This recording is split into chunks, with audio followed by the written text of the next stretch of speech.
Seahawks fans, wherever you may be. Welcome back for another edition of the Seahawks Playbook podcast. Join your host, Bill Alvstad, and co-host, sports writer and football analyst Keith Myers as we talk Seahawks football.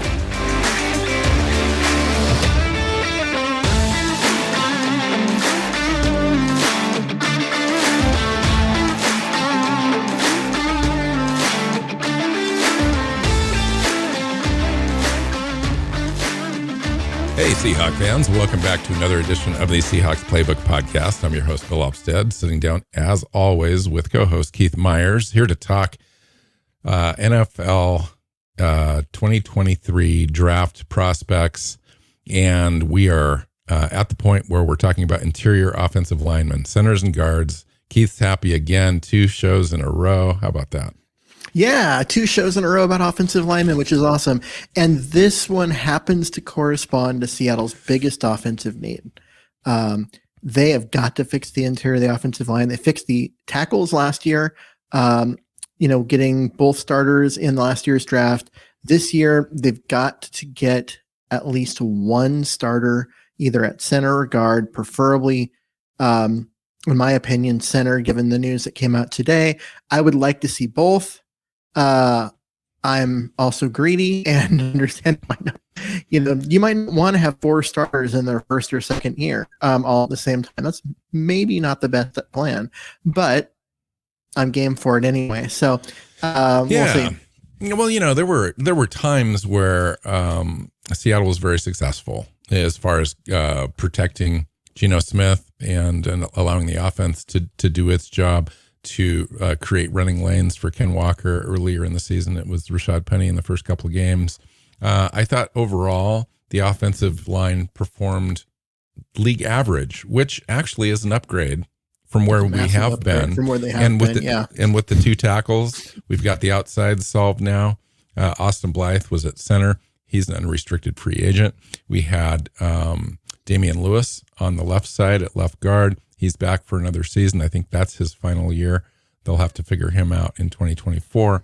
Gabe Jackson is also under contract for another year, but he's got a huge cap hit. And today they announced that they extended Phil Haynes, offensive guard Phil Haynes, who split duties with Gabe Jackson during the season, took almost 485 snaps on offense, 18 pressures allowed, but otherwise performed, again, around league average. Pro Football Focus had a rating on him right around 60 for the season, which isn't horrible, not great, but it's not horrible. So they've kind of taken care of the draft hedge, it seems like, at least at right guard. And the only one they really need to take care of now is at center. And then they can go in the draft and really kind of allow the draft to work in their favor. Yeah, and I expect them to extend Blythe actually, and bring him back on a 1-year deal that they can cut him if they get a rookie who's good. And if not, they've got a guy that they can basically kick that can down the road a year. Now, this is a good year to get a center in the draft, so that's one of the things that they need to consider there. But Jackson's likely going to be gone, but you've got Haynes and Curran on the right side. Battling it out. You got Lewis on the left, and not a lot of depth. So they're going to get a guard no matter what in this draft. It's a matter of whether they draft one early that can be a starter, or they draft one, in the middle rounds who can be an instant backup, or the late rounds who can develop into a player down the road. In addition, they've got free agency available to them, where, anything can happen, really. So let's talk NFL draft. Let's get right into this thing. The first lineman I wrote down is actually listed as an offensive tackle, and I just want to talk about him again. We talked about him in the tackle show, but really, I was under the impression that I think that he's going to move inside, and so I thought I'd feature him here as a guard option at, possibly the 20th pick in the draft for Seattle if they decide to go that way. Peter Skoronski out of Northwestern, 6'4", 315. The reason I've got him, that's kind of a prototypical tackle size as well. He played tackle in college. He did play 1 year at right guard as well earlier, like a sophomore season. But he's got 32.25 inch arms and 79-inch wingspan, which dictates basically that he's going to move inside. Most guys with that length do have issues and problems allowing people to get into their chests and their bodies at the NFL level. And so there's a lot, I'm not just the only one who's kind of projecting him. There's some others as well. You think he might have a chance at right tackle or left tackle in the NFL? I'm just thinking, I'm going to go ahead and mention his name just in case. Yeah, I think he's going to end up as a right tackle in the NFL. And then, basically it'll be we'll see. And if he does what you expect him to do, then he'll struggle there and get kicked inside where he'll be great. Kind of depends on the situation he lands in, because if he lands on a team with a good tight end that they can help him out on the speed rushers on the outside, he could end up actually being a pretty good right guard. Yeah. Very technically sound. So there's that. Combine's huge for him. It is. His arms need to grow another inch between now and the combine. That would be great for him. That would mean a significant amount of money over the length of his career. And he may end up being a center prospect as well with arms at 32 inches.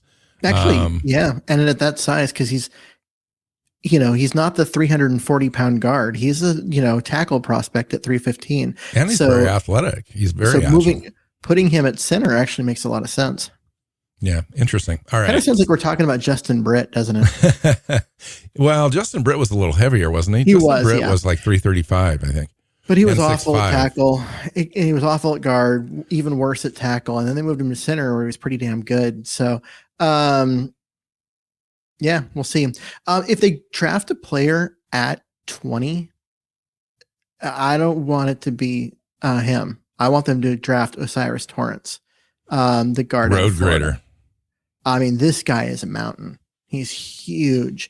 And honestly, he's as good of a guard prospect as we've seen in a while. He's at least a run blocking guard. Yeah. 337 and just clobbers people. Long, 84-inch wingspan, complete opposite of Skoronski, really. Yeah.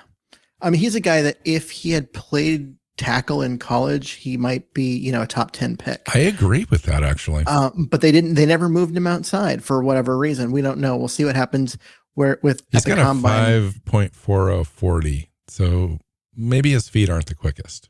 Mm-hmm. But as far as a guard prospect, he's ridiculous. And he is going to be a fantastic run blocker. And that is Seattle's thing, right? Yeah. I mean, he can come in, he'll be a starter. He'll play at a really high level in the running game on day one.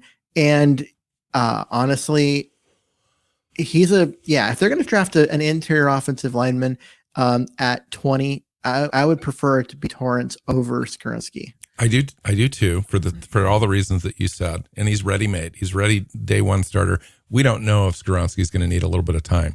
Playing at Northwestern, he's going to have to switch positions. There's a learning curve there. Torrance is ready to go right away. Osiris Torrance. He's just ready to go. I mean, and as far as the pass blocking stuff, he's gonna figure that out. But the run blocking stuff, he's like the perfect prototypical right guard prospect, to a T that Seattle loves. Like you said, I think Seattle's probably going to move on from Gabe Jackson. I would be shocked if they don't. They could use that cap ability to be a little bit more flexible, and we've already got a replacement level player on the roster, and free agency will need to come, and then the draft, and we'll see what happens there. But this prospect is great. I would love that. And the great opportunity for Seattle in this draft is they've got to pick at 5, they've got to pick at 20, and then they pick again at 37. They're going to be able to really have some impact players here, some starters to come out of this draft. And to get a starter at right guard is one of those positions where you can do that.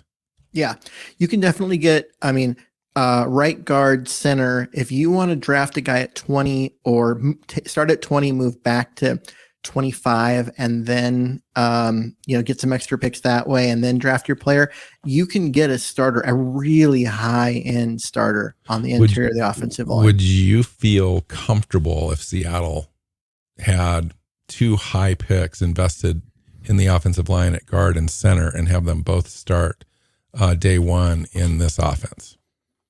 Look what happened last year at tackle.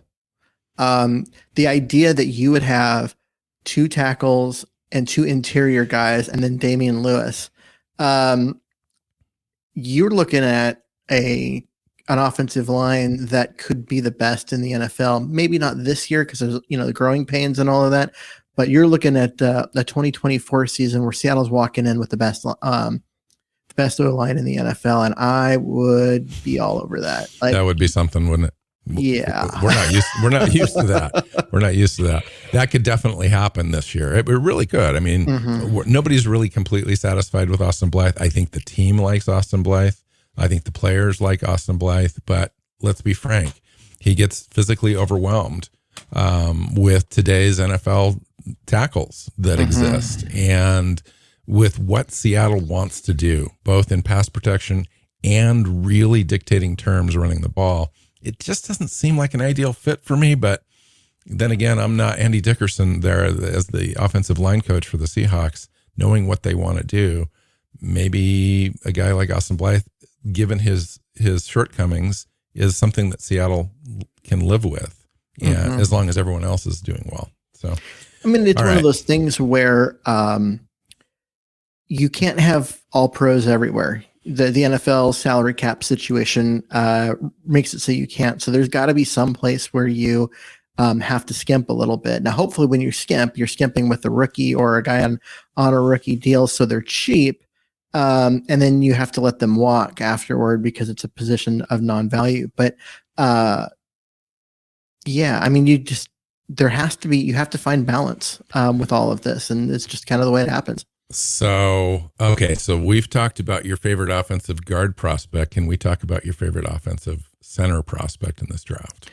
John Michael Schmitz out of Minnesota, 6'4", 220, not the fastest guy at a 5.20. He is a guy that looks like like a Pro Bowler on day one at center. Yes. Right. Oh, I mean, he's just, so if we had Torrance and Schmitz drafted, at 20 and then at 37, something like that, I would be super, super happy. I know those aren't glamorous positions, but talk about fixing what ails us as an offense. I think this would change everything. I'm sorry. It's a little dusty in here as I'm like tearing up over the thought of a competent offensive line play. No, the only problem that I would have with that, if they use their 20th and the 35th pick on those 2 guys, which, oh my God, that would be amazing, would be, how do you fix the defense? Because the defense is still bad.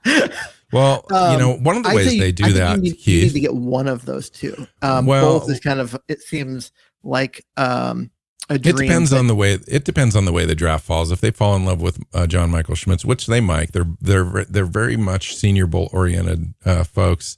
This guy was the top offensive center in the country before that, and he came in and solidified that. If the draft fell that way and they made those picks, I would imagine they've felt comfortable with the rest of the roster. So meaning they've either addressed the top defensive priority at number 5 overall. Let's just say it's Jalen Carter. That would allow them to go ahead and solve for a couple other spots that aren't defensive oriented. And then you just don't know what's going to happen in free agency or possibly a trade situation. Deron Payne, or, there's the tackle market actually in free agency is not that bad. Dalvin Tomlinson, somebody like that to come in and play nose tackle would be. Deron Payne would be such a if they solve that and they get Jalen Carter or they've got Will Anderson, you're starting to feel really good then about the interior of both the offense and defense, and they would knock these 2 picks out of the park if it went that way for me. Yeah, I would say that the worst case scenario, if you end up taking those 2 picks, is that you also took a quarterback at 5. Right. And so you've got CJ Stroud, and then the guard, and then the center. And basically what you're doing is we know our defense is going to be bad. We're going to deal with the rookie growing pains of a quarterback this year with a bad defense. And then next year, we're going to load up on defensive players and make a run at a Super Bowl. That would be the plan, right? So it's how patient are you willing to be? Personally, I think that this team's good enough. We saw them. They made the playoffs this year, and they did it with a terrible defense and a crummy interior. So if they can get one of these guys, load up on some defensive players, I think this can be a real good team real quick. So balanced roster. You're advocating for balance. Okay. All right. So anything you want to talk about with this guy at all? I mean, he's kind of a fifth-year senior, so he's a little older, not as old as you might expect. He's I think he's going to be 23 this year. So it's not he's fine. Horrible, right? But he's just impressive overall. I think he's going to test really well. He dropped some weight. He was listed at 320 at Minnesota. Actually weighed him at the Senior Bowl. He was 305, which I think helps him in Seattle's scheme. You go take a look at Austin Blythe. Austin Blythe is under 300 pounds, but super athletic, can get to the second level. That's what they want out of their center. So you're not looking for a guy that's going to be 325 pounds at the center position anymore, like Justin Britt was. You're going to want a guy that's a little bit more agile, but still be able to take on Aaron Donald. Yeah, they want their center to be involved in a combo block with one of the guards on the nose tackle, and then either be in position to let the guard release up onto a linebacker, or they release up into onto a linebacker, depending on the direction of the play and that kind of stuff. So they need a guy that's mobile. They need a guy that can move. This isn't a situation where you want a guy that's good in a phone booth, because their offense doesn't really do that. And that's actually one of the other guys that I wanted to talk about here. And it's Steve Oliva out of TCU, because he was a guard. I've got him more as a center than a guard. I think he's got a chance to be a really good player, but not in Seattle, because he needs a power run game. He needs, or he switches to guard. Oh, I think he's going to be both, or either one. It doesn't matter. He needs to be in a phone booth. Like, he's a guy that it can move forward and plow over someone, but asking him to move laterally and do the things that Seattle does in their zone scheme, I think, is not in his skill set. And yeah, for me, I don't think this is it would be a good fit. But then I'll also look at him and I go, but he is a pro prospect. This is a guy that is going to make it as a starter in the NFL. And you don't take him because you're like, oh, it's not quite perfect. I don't know, but I do think that he is a guy that you can probably move down on your board if you're a Seahawk, knowing that there's other players available, but other teams are going to covet Steve Oliva. Yeah, there's a couple things that give me pause with him. A is short arms. He's a short guy. He's 6'4", 332. But he's got 32 and 5 inches arms, which is not very long. Longer than Skorinsky that we started our conversation about. By a little bit. But the thing that really bothers me the most about Steve Avila is his hands. He's got 9 1/4 inch hands, which bother me because if he's going to play center in the NFL, he's going to have to use his hands on every single play. And to me, that might be problematic. You can get away with that in college, but in the pros, the circumference of the ball is a little larger. So that'll be something to watch for me. Yep. I think he can play center or guard. But for me, it's scheme fit issue, but still intriguing player. God, the guy can maul people. He's just a monster as far as running people over and knocking defenders on their tail. Guy's a mauler, but he's a mauler going straight forward, not moving side to side. Seattle's his own blocking scheme, so I think that it's probably not a great fit. Okay, here's a guy that I think would possibly be a great fit, but of course, I want to ask you about this. One of my favorite players out of the Senior Bowl is Cody Mock, the North Dakota State. He's a tackle for them, but he's going to be a guard or a center in the NFL, possibly both, swing around a little bit. 6'6", 305, runs a 4.88 40, which is superb. He's a little older prospect, age 24. He's got the short arms, the short wingspan, etc. But inside, moving around, I think he might be an ideal center candidate. He is, I think he is a guy that's a center candidate. Or he could be guard, but I really like him at center. He's 6'6". He's a little tall for an interior guy, but I don't care. Yes, he is.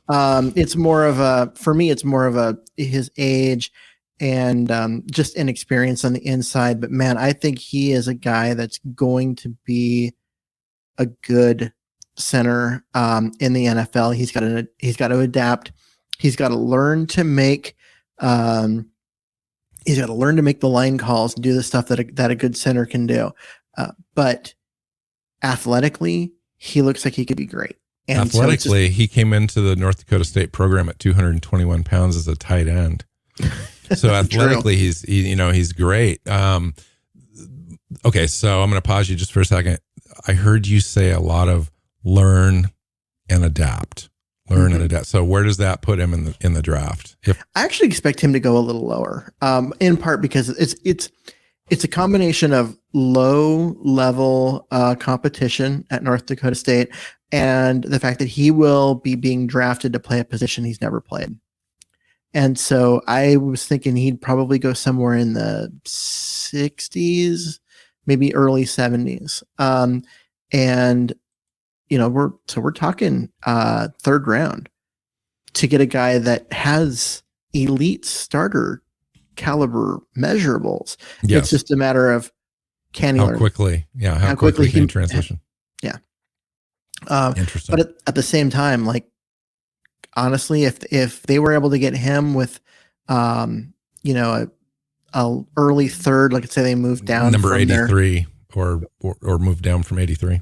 Yeah, from there, or they moved down from what's their second pick in the second round? 52. 52. So they're at 52, and they moved down to 65 and pick him there. That's a lot of value. You get a guy that has the ability to do that. You just know that he needs to learn. Yeah. And honestly, as much as you and I like to bag on Austin Blythe, he's a good guy to learn from. He's really smart and does the mental things really well. He's just physically not an intimidating guy. Yeah, I just think that Seattle's system is the perfect system for him. That's why I'm very intrigued. It wouldn't shock me if he's on Seattle's roster by the time it's all said and done because of everything that you just talked about. And he's just an outstanding technique. And he took snaps at guard and center at the Senior Bowl, proved he could do it, looked really good doing it. And then he played tackle in college. So in a pinch, a guy's really super valuable because he knows how to do all the things. Comes onto your team. Now he's not perfect at those things, but he can do a series or two if you need to for him. So he does have value immediately, even if he doesn't start. All right. So talk to me about a guy that you just can't wait to talk about.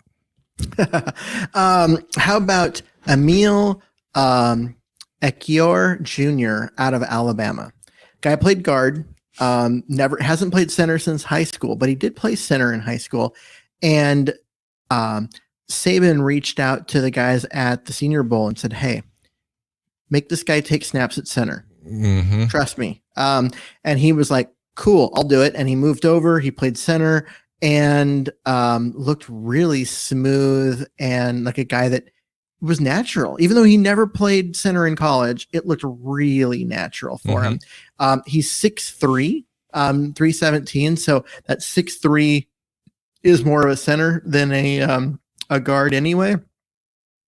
But honestly, just like he can run, his ability to move in space. He's not fast. He's got a 5.25 40, but he looks really comfortable in space, really athletic in terms of his ability to not whiff on blocks on linebackers, when he's 7 yards downfield. It just looks really comfortable at the second level. Type of guy that I think would be really, really interesting in Seattle. Interesting. Yeah. That's very cool. One of the guys that I thought that you might say is the kid from Michigan, and I can't for the life of me pronounce his name, but I'm going to try. It's Olusegun Watimi out of Michigan, 6'3", 308, 33-inch arms. The reason, and nobody's really talking about this guy, but he was the 2022 Outland Trophy winner and the Remington winner in 2022. It's weird that nobody's talking about him. And those awards are like best offensive lineman and best center. Yeah. So what's going on? How come? I don't know.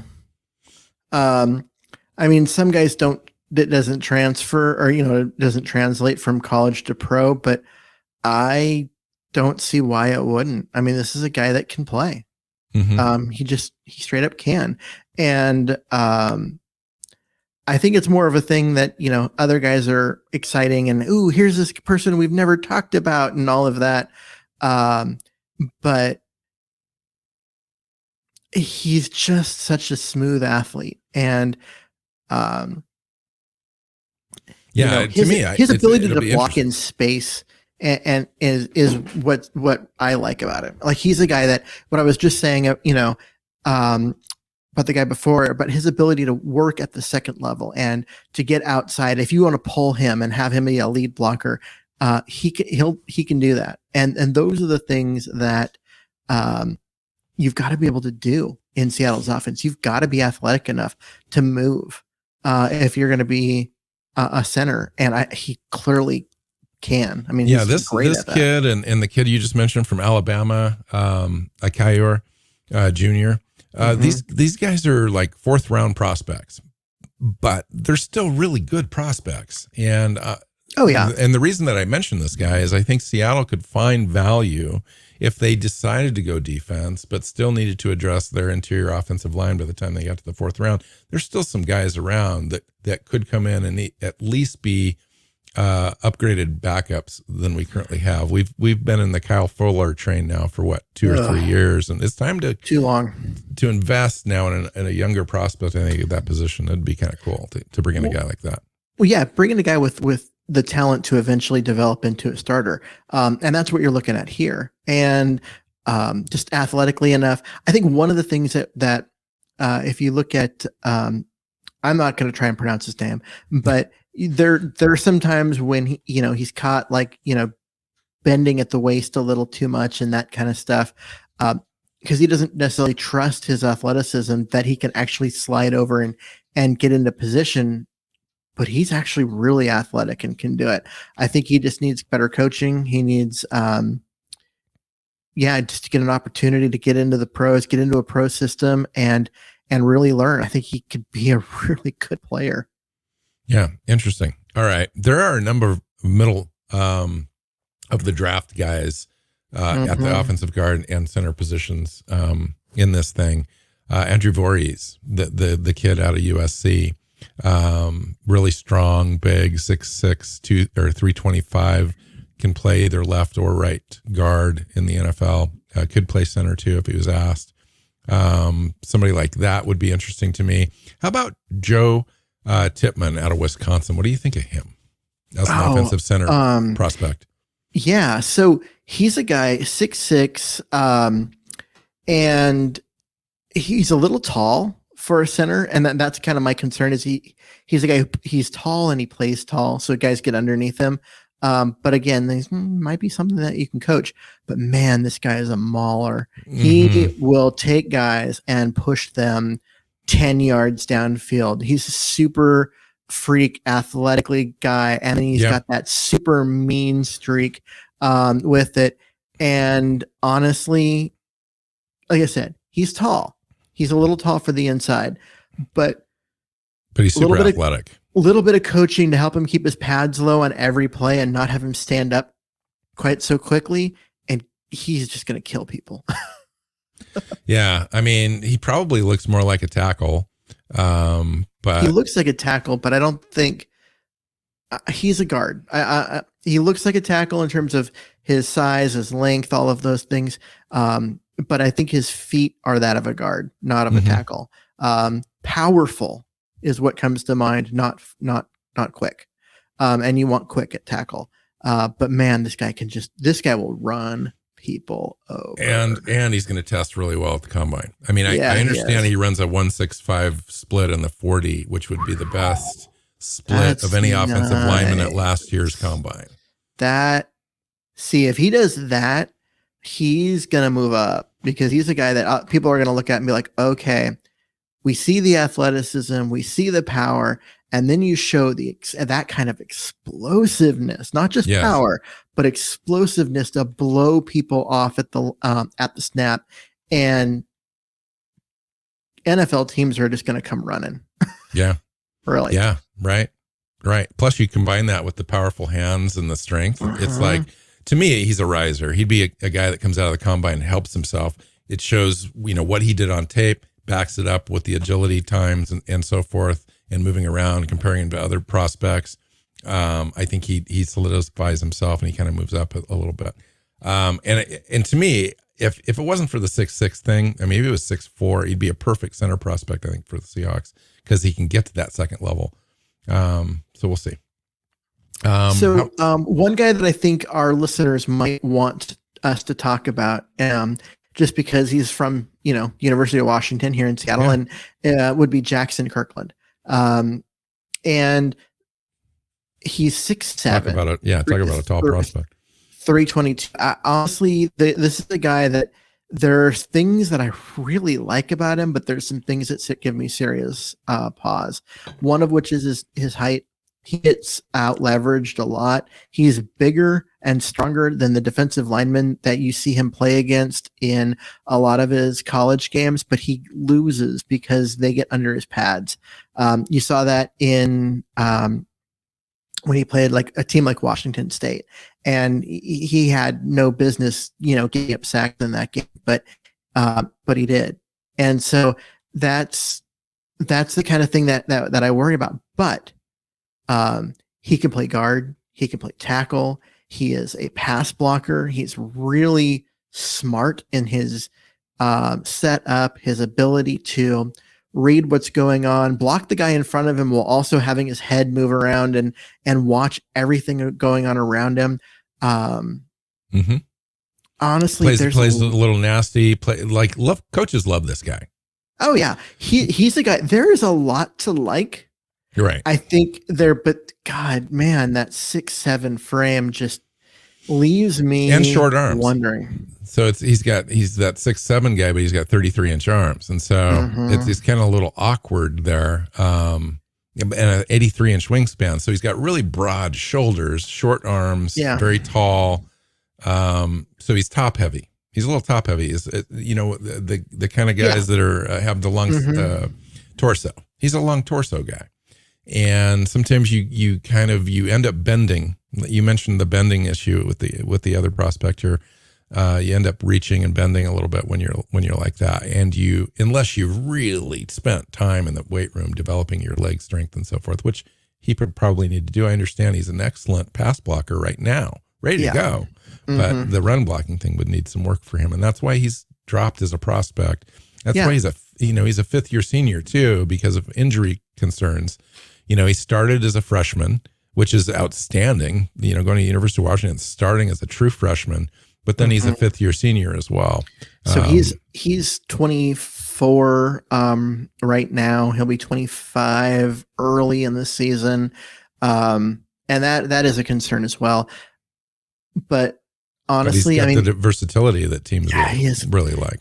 He's a guy that if he drops a little bit more, and you can get him in the 4th round or the early 5, he's a guy that can be your backup at 4 positions, which is insane and super valuable. You know who he reminds me of? Stone Forsythe. You know what? That's not a bad, really tall prospect that can move around for you a little bit and can play 4 positions if he absolutely had to. He's a similar guy. He really is. And like I said, I think our listeners will want us to talk about him because he's a Seattle player, but There's a lot to like there. One of the guys that came out of the Senior Bowl that I really liked as a prospect was Nick Broker, the Ole Miss guard, and it took some snaps at center as well. They had a lot of guys doing that at the Senior Bowl. Jim Nagy's always really good at listening to all of his staff and all of the NFL guys that come in that want to see certain prospects play a different position or whatever. And that's what this guy did. Nick Broker, 6'5", 305, 4'9", 40. So it shows his athleticism. He's got the shorter arms, 32 1/4 inch, which dictates he moves inside. Played a little bit of tackle, left tackle for Ole Miss. But he's going to move inside. In 2022, he did move to left guard. While he, the first 3 seasons he played at left tackle. No, that's an interesting one. He's kind of off my radar a little bit, and I'm looking at my stuff, and I'm like, I don't know why he's off my radar. He's just got that athleticism that you look for in a left tackle, but he's got the shorter arm, so he's going to move inside, which possibly would make him be a nice fit for a stretch zone system. But he's also he's a 6'5", 305 guard, but at 6'5", 305, I'm thinking center. Why is he not a center? Right, and that's why they had him taking center snaps at the Senior Bowl. That might be why he's off my radar, is that I've got him as a guard, and I think that at 305 they want their guards a little bigger. But if you can move him inside, that would be a great. It's an interesting thing. I think on NFL Mock Draft Database, they've got him listed as their 138th overall prospect, which put him squarely in the 4th round. So interesting. Another guy would be. I know we're running long here, and we could do this forever. I know. But Jaret Patterson, out of Notre Dame. Talk about a surefire prospect. He could have probably come out and been drafted in the 3rd round last year. Yeah. And didn't really do his stock any favors by waiting, but he also didn't really hurt himself, to be honest. Other than he's a year older, and so people that's get that. I mean, he's 23 now. He'll be 24 next year, so that's a little bit of a thing. Super short arms. That's the only thing holding this guy back for me. It's 31 5/8 inch arms. Everything else about him: 6'4", 305, runs a 5.0 40, super athletic, smart. Played the position really well at Notre Dame. He's a 5th-year senior. So all of the things, the maturity, all that, the good quickness, the flexibility, the reach blocks, understanding angles, everything like that, everything you want in a guy to come in and be ready to play right away in the NFL. And it just is a matter of scheme fit for him. And one of those places happens to be Seattle. As far as the athleticism and what they're looking for from their center position, as proven by Austin Blythe. If they're looking for a similar guy, this would be it. Oh, we completely missed someone. We just completely skipped over Luke Weipler. Yeah, we did. Actually, I was out of Ohio State. So before we wrap this up, I talk about an underrated prospect. Yeah. I mean, he stands out so much in this draft class that you and I completely forgot about him. But he's a good fit in Seattle. 6'3", 300. So he's not the biggest guy, but athletic and quick and surprisingly agile for a 300-pound human, and plays with the mean streak. He loves to just finish guys, drive them into the ground. Graded out as the second best pass protector in the college football, all of college football. Wow, I didn't realize it was that good. But I do know his pass protection is where we think it. I think he's pro ready center who can come in and start day one. Yeah, in the right system. Yeah. And one of those systems is Seattle, because they're not asking him to be a straight ahead power blocker. They're going to want him to block in space, move, get outside, and get to the second level, things like that, which are the things he's really good at. They're not asking him to block straight ahead against an NFL defensive tackle by himself and just push the guy back, because that's not what he's good at. So he would be an instant upgrade over Austin Blythe. So this is where we talked initially in the first part of the show about prospects going at 5, 20, and then 37. And we talked about the ideal situation of our guys in this draft going at 20 overall, Osiris Torrance at guard, and then coming back and picking John Michael Schmitz. If you miss out on Schmitz, or you go after another defensive player, an interior defensive tackle, per se, something like that, and Weipler could fall, to your pick in the 4th round, for example. To me, that is not so much of a downgrade as you would think. I think that something like that, because you're helping your team in other areas and come back and you can still get a viable guy that could compete anyway in camp right away for a starting role in the 4th round would be an ideal situation. He's a day one ready guy. Schmidt is a day one ready guy with Pro Bowl potential. Yeah. And that's the difference. And that's why he's going to go a round and a half to 2 rounds earlier. Right. Is because and a guy like Cody Mock, for example, is a much more athletic specimen, but not ready. Like he's a guy not ready. He's got the Pro Bowl potential, but not the day one readiness. Right.